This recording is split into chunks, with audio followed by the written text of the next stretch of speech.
সৌম্যের স্বপ্ন অনেক বড়, হতে চান চ্যাম্পিয়ন। চতুর্থবারের মতো বিশ্বকাপে বাংলাদেশ দলের সঙ্গী হয়েছেন সৌম্য সরকার।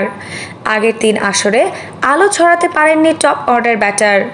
সাফল্য ছিল না বাংলাদেশেরও।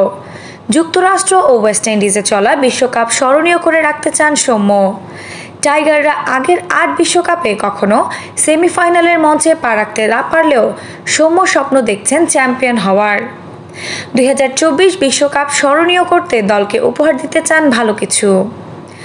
টি-20 বিশ্বকাপ ঘিরে ক্রিকেটারদের ধারাবাহিক সাক্ষাৎকার প্রকাশ করছে বাংলাদেশ ক্রিকেট বোর্ড বিসিবি। দলের সঙ্গে থাকা কোচ এবং খেলোয়াড়রা জানাচ্ছেন মন্তব্য। সোমবার বোর্ড প্রকাশিত দ্য গ্রিন রেড স্টোরিতে কথা বলেছেন সৌম্য সরকার। আমি তো সবসময় উপরের দিকে দেখি, স্বপ্ন বড় দেখি, চ্যাম্পিয়ন হওয়ার স্বপ্ন দেখি। ব্যক্তিগতভাবে আমি বড় স্বপ্ন দেখতে পছন্দ করি। কেউ সেমিফাইনাল খেলার কথা বললে আমি বলবো ফাইনাল খেলতে যাব।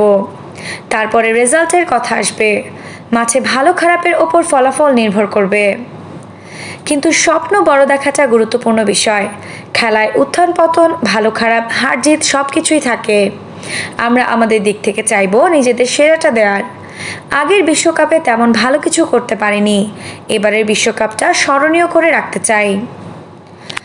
8 জুন শ্রীলঙ্কার বিপক্ষে ম্যাচের পর একদিন বিরতি দিয়ে 10 জুন সাউথ আফ্রিকার মুখোমুখি হবে নাজমুল হোসেন শান্তর দল। ডি গ্রুপে টাইগারদের বাকি 2 প্রতিপক্ষ নেদারল্যান্ডস ও নেপাল। আফসানা নওরিন, বাংলা স্পোর্টস।